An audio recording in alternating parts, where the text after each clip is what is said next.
coincide with the hearing that is taking place in Philadelphia today with regard to Mumia Abu Jamal, who has been on death row in the United States now for almost 3 decades, innocent of the crime for which he was convicted, arrested, convicted, and sentenced to death. Mumia is on death row in a cell no bigger than a bathroom in a small terrace house, shackled, and Mumia continue to maintain his innocence. The United States government has determined to silence all dissenting opinion in the United States against the brutal and corrupt police system and state political system that existed there. And so the framing of Mumia Abu Jamal is precisely to frighten, to dampen any dissenting opinion within the United States. And we know for a fact that Mumia is innocent. And all the evidence amply demonstrated that Mumia is innocent. In fact, Amnesty International, to reinforce this point, Amnesty International has stated that the case has failed to meet the minimum international standard. Now the United States chooses to ignore Amnesty report.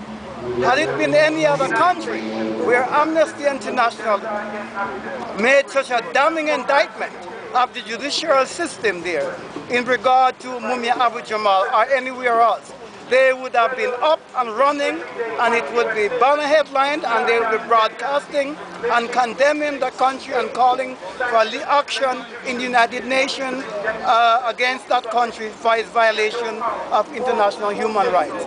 But so far as the United States are concerned, this does not apply to them. And so that they therefore think that they can grossly violate the human rights, the political rights of Mumia Abu Jamal. And not only Mumia Abu Jamal, but many of the citizens of that country. The African population has been a target of a brutal and corrupt police and judicial and political system for many, many, many years. It explains why over 2.5 million locked down in the United States gulag. Locked down in the United States gulag. There are people in the United States prison are doing over 45 years in prison, longer than Nelson Mandela was in prison in South Africa. And in fact, right now there are some 3,500 on death row. Most of these people have been railroaded to the prison and to the death chamber. And what we are saying is that these are victims of an unjust and unrighteous order.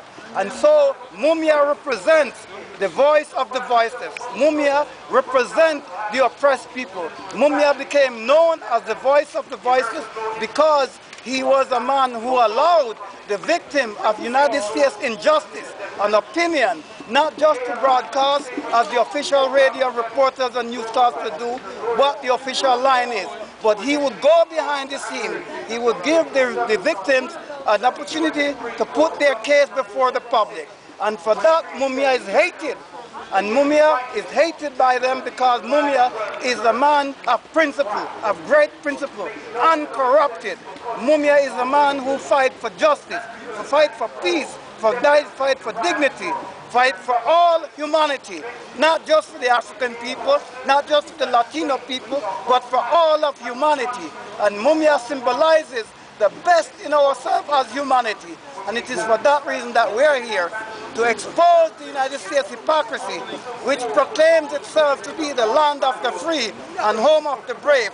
Far from being the land of the free or the home of the brave, the United States itself was built on a genocidal policy. It has wiped out the entire nation of the native people there, who they characterize as Indians, or defined as, they were never Indians. They were indigenous people who have a long and rich history themselves. And in place, the United States founded a European state based upon a genocidal policy, incorporated within it a racist ideology which proclaimed themselves to be the chosen people. In fact, the United States Constitution stated that the African people constitute no more than 3/5 of humanity. So when your constitution stated that, then it is not surprising, therefore, that you have a policy of national oppression, of brutal oppression of the people. And Katrina, if anybody wants to know what the United States is about and what the United States thinks of the African people, Katrina provides a clear manifestation of the United States brutal and indifferent towards the people who've been the victim of natural disaster. But not only natural disaster, but also its state policy, because they failed to provide the resources to protect the dam that would save the state from being flooded. And what do you think you can achieve here today? Here in the UK, obviously, not in America, what do you think you can achieve from this?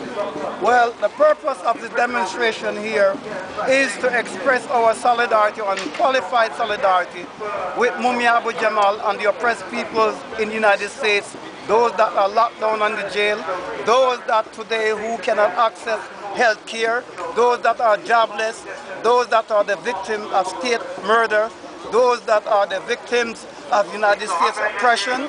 And so we're here to highlight not only to the people in the United States and to Mumia Abu Jamal and the supporters here that we are in solidarity, but to bring to the attention of the British people this gross injustice, this evil policy of imprisonment, of brutal imprisonment, of terror, murder, mayhem in a society whereby the rule, even their own rule of law, they have discarded. And in the case of Mumia, we have seen that natural justice had not been done, because had it been done, Mumia would not have been arrested, charged, convicted, and sentenced to death and on death row for the last 3 decades.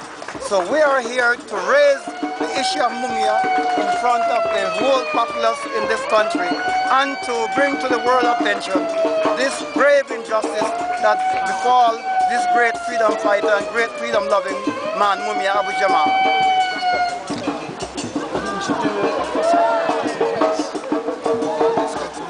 That's brilliant, thank you very much. Okay, thank you.